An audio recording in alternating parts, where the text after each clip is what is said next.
안녕하세요. 저는 서울대학교 행정대학원에 있는 김봉환 교수라고 합니다. 제가 말씀드릴 주제는 평화롭고 포용적인 사회를 위한 비정부 단체의 역할이라는 주제로 말씀을 드리도록 하겠습니다. 여러분들 국가 지속 가능 발전 목표라는 얘기 아마 많이 들어보셨을 겁니다. 2015년도 유엔 총회에서 2030년까지 달성하기로 국제적으로 합의한 그런 목표가 되겠습니다. 17가지 목표가 있는데요. 그 17가지 목표는 다양한 형태의 지구적인 그런 노력을 포함하고 있습니다. 그 중에서 제가 말씀드리고자 하는 주제는 16번째, 평화, 정의, 포용에 대한 주제입니다. 평화, 정의, 포용은 평화롭고 포용적인 사회를 증진시키고 모든 사람에게 정의를 보장하며 모든 수준에서 효과적이며 책임감 있는 포용적인 제도를 구축하는 그런 것들을 목표로 하고 있습니다. 그리고 유엔에서 이런 포용적이고 정의로운 사회는 지속 가능 개발을 가능하게 한다, 이렇게 얘기하고 있습니다. 그러면 여러분들이 지금 모두 평화롭게 잘 살고 있는데 굳이 이런 목표가 왜 필요하냐, 이렇게 생각하실 수 있을 것 같습니다. 하지만 실제로 지금 현재에도 폭력과 부정의, 정의의 부재는 계속해서 존재하고 있습니다. 예를 들어서 2019년도에 전쟁과 무력 충돌을 피해서 7,900만 명이 세계에서 전쟁을 피해 도피 중이고 있습니다. 이거는 유엔이 역사를 기록한 이 통계를 만든 그런 기록상 가장 많은 숫자이고요. 특별히 취약적인 계층, 어린이나 혹은 여성 또는 빈곤자들에 대한 폭력과 정의의 부재는 여전히 상존하고 있습니다. 어린이에 대해서는 특별히 많은 폭력이 행해지고 있는데요. 10억 명 이상의 어린이가 폭력의 영향을 받고 있고요. 50% 이상의 전 세계의 어린이는 매년 폭력을 경험하고 있다고 합니다. 또한 10%의 어린이는 18세 전에 폭력을 경험한다고 유엔은 얘기하고 있습니다. 특별히 최근에 진행되고 있는 이런 코로나 팬데믹은 약자에 대한 폭력, 그 노출과 또 정의의 부재를 더욱 악화시키고 있어 이러한 문제에 대한 세계적인 관심이 더욱더 필요하다고 하겠습니다.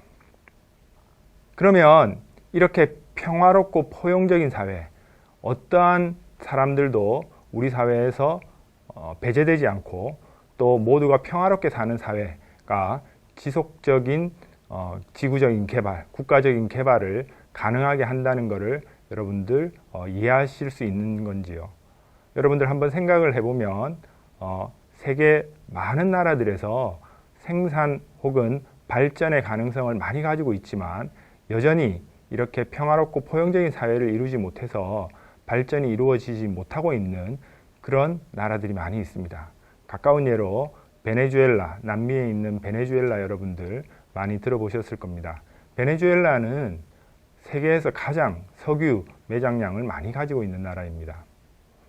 하지만 정치의 혼란, 또 정치의 혼란으로 인한 빈곤자들의 발생, 또 그거로 인한 사회 소요, 이런 것들을 통해서 인구의 15% 이상이 베네수엘라를 떠나서 피난 생활을 하고 있는 걸로 파악이 되고 있고요. 또 최근에 가까이 있는 미얀마의 경우에도 여전히 평화로운 사회가 이루어지지 못하고, 그렇기 때문에 그거를 통해서 그 나라들이 달성할 수 있는 그런 개발을 이루어내지 못하고 있습니다.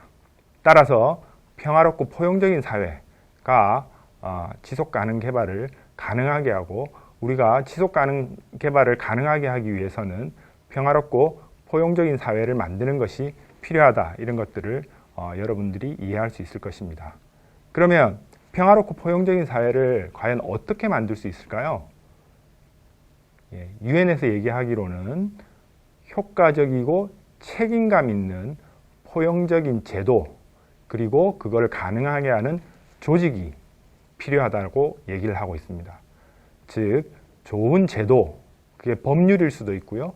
혹은 사회적인 어떤 약속일 수도 있고요. 그런 제도와 또 그거를 실행할 수 있는 그런 조직이 있을 때 평화롭고 포용적인 사회가 가능해진다. 이렇게 얘기를 하고 있고요.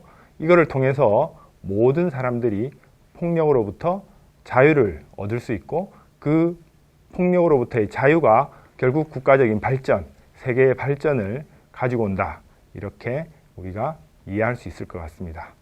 자, 그러면 제가 말씀드리고 싶은 거는 과연 효과적이고 책임감 있는 포용적인 제도와 조직, 그것이 어떤 것인가, 이것들에 대해서 조금 더 말씀을 드리도록 하겠습니다. 여러분들이 가장 먼저 그런 포용적인 제도, 정의로운 제도라고 생각한다면 정부를 생각할 수 있을 것 같습니다. 정부가 가장 중요한 포용적인 사회를 만드는 그런 조직입니다.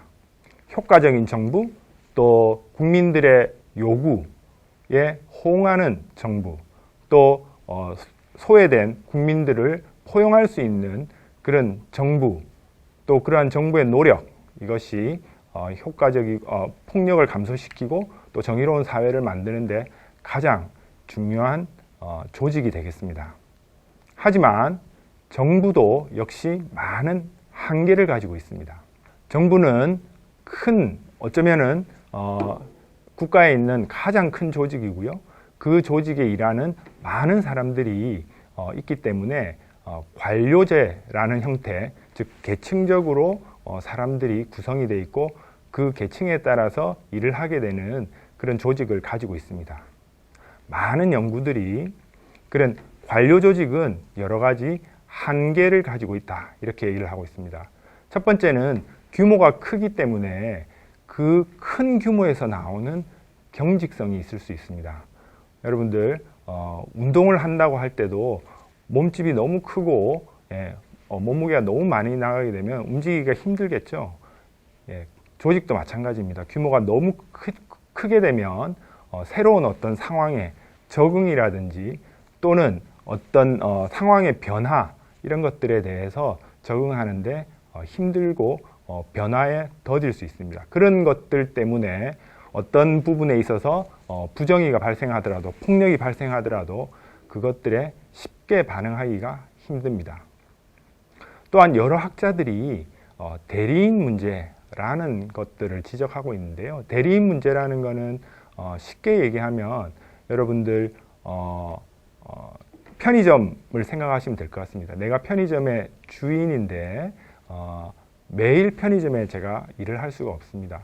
그래서 저는 저를 위해서 일을 할 수 있는 사람을 고용을 하고 그 사람을 우리가 대리인 이렇게 부르는데요.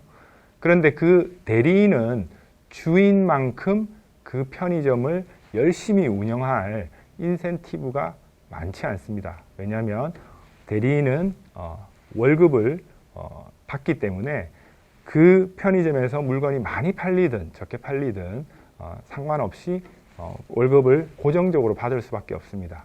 그래서 이 주인과 대리인의 어떤 이해관계, 이거를 우리가 대리인 문제라고 하는데요. 이거는 어떤 조직에서나 나타나는 거고요.